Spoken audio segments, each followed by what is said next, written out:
So a story starts off with three individuals running away from a burning temple. Now the three characters are Kotaro, the little kid, Tobimaru, the dog, and Master Showan, the old man.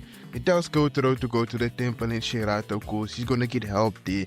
But he couldn't go with him cause he had to check if anyone survived the fire. Fast forwarding a little, we see Kotaro and Tobimaru stealing food cause they were kinda broke. So after they hit this devious lake, they ran home and prepared to feast, but inside their home, they found a stranger. Kotaro, obviously being mad, told him to skedaddle cause he was the owner of this place, but Nanashi, that's the stranger's name, was like, I bet, meet your new tenant. And I don't know why he said that cause like he was broke too. I don't know where he was gonna get the money to pay rent.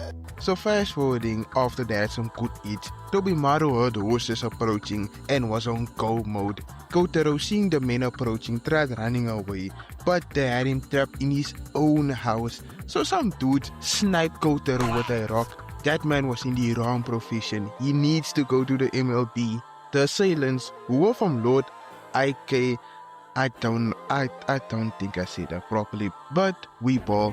So why they needed Kotaro is, we don't know yet. They'll only explain that later on in the movie. But Nanashi stepped in cause at the end of the day, the person that they were abusing and pursuing was a literal child.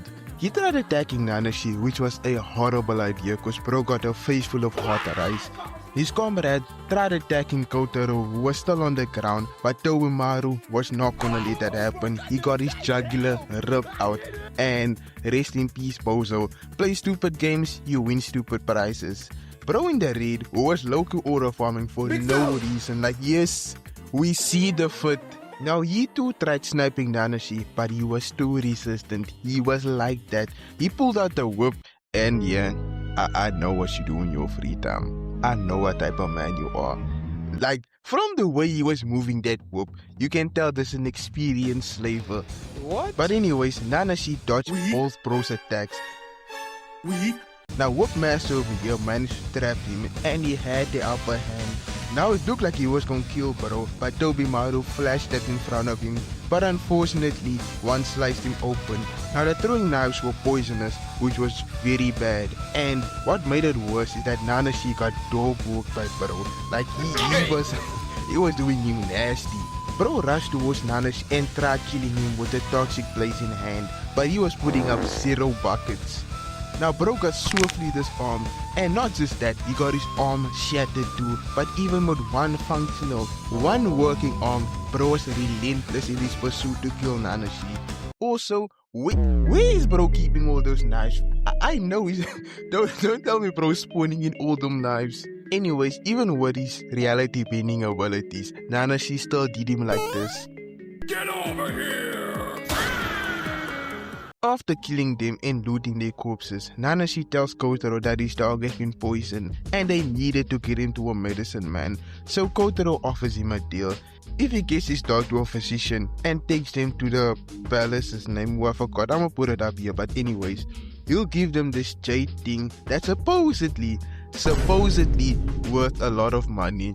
Also, I forgot to mention that there's Chinese on the coast, and it's not really important now, but just keep them in mind for later on. Kotaro and Nanashi arrived at the physician, and Bro did all he could. He did his best to save Tobimaru. Now the only thing that they could do for him right now is to give him a whole lot of water, which Kotaro was gladly gonna do. Tobimaru wasn't a pet to him, that was more like family. A few days later, Nanashi went to the town to buy another saddle for their horse, and in that same town was the Chinese that I mentioned like a few moments ago. Now view of this video, please close your eyes and I want y'all to imagine how Lo Lang looks. Mind you, he's from the Ming army. I just want y'all to picture how this man looks, and I'm not trying to be racist now, but if you imagine an Asian looking man, you would be insanely wrong because it's a blue-eyed, blonde-haired Caucasian man. Mind you, they never explain his origins. I've watched this movie like 3 or 4 times and I still don't know how Bro got to China. So after Nanashi bought the saddle, he was walking home thinking it was gonna be a calm stroll back to his place, but Lao Lang pulled up and he wanted to scrap for some reason. Also, I forgot to mention, the Chinese army, the Ming army, was on PEDs except for Lao Lang, which makes sense. Bro loves for war. He rushed towards Nanashi and went 0 for 5, but he wasn't done applying pressure cause that consistent pressing, that gegenpress of Nanashi almost rewarded him. Now it looked like using the German football tactics worked cause even when Nanashi blocked his attack, Lau used that to get close to him and nearly forced him off the bridge. Now their fight got pulled to a halt cause a messenger bird pulled up telling them that their comrades has been killed. And was it a stroke of luck for Nanashi? Maybe. I guess if you want to go with that, but if you rewatch the fight, he wasn't even trying, bro. He was just evading the entire time. Either way, he made it back home, and Lao Lang was looking for Kotaro because they wanted to sacrifice him to make some magical, immortal elixir. I know how insane that sounds, but stay with me. Now that is the reason why Kotaro doesn't really trust anyone, and he also believes that Nanashi wants to sell him. But either way, it's kind of irrelevant for now because Tobimaru is healed, which means the mission was halfway completed. Also, if you're wondering how Nanashi became so skilled, it's cause bro used to fight for different lords and he's been having nightmares about his former battles. But that's not the only interesting thing about him. He might be an Uzumaki clan member cause his hair is naturally red. Now people seeing his otherworldly sword skills and his red hair named him the red-haired demon, but that was a while ago. They don't call him that anymore cause he dyes his hair black now not to stand out, which is an insanely smart move to move incognito. No, he's not. I'm just being extra. But Nanashi noticed that they're being watched by bandits, so he tells Kotaro to tell him about his backstory to distract him. So he reveals to us that both his parents died in China, and a monk who was visiting that town saved him from being sacrificed. But the bandits tried ambushing them, which did not work. They got embarrassed in the worst way. So y'all remember the monk from the beginning, Monk Shohan? Well, he met with the other temple master and they was waiting for Kotaro to pull up so that they can hand him to the Chinese. After a few days of traveling, they finally arrived at their destination. I don't know the temple's name, editing me is gonna put it up here, but it was a beautiful place and it was well built too. Now Nanashi had to cut the sightseeing short cause his mission was completed, and Kotaro handed him the jade piece, which was not worth 10 gold, not even 5 pieces of gold, but only 1, meaning bro got fleeced. But I won't lie, I really enjoyed seeing their almost brotherly bond grow, and it was really entertaining to see their relationship blossom like that. Kotaro was taken to master whatever his name is, and guess who was also there? The Chinese, the Ming army. Now he tried running away, but they had him surrounded. Even though he was in a 3v1, he was not gonna go out without a fight. When one of the Ming armies grabbed him, he put one of their hand. Now for that, they smacked the goofy out of him. And as you can see, bro lost a finger. Now from his reaction, you see that bro doesn't give a damn, cause the perks, the PEDs are numbing the pain. Also something I kinda forgot that is kinda important, but I don't feel it's that important. Either way, I'm rambling. Lord Itadori also wanted Kotaro because he wanted to make the magical elixir for himself, which is the reason why his army pulled up on the palace. Now don't get it twisted, they didn't put in any work, they was getting done deviously. I almost feel bad for them because they stood no chance. Military Itadori sent his grunts to fight a raid boss.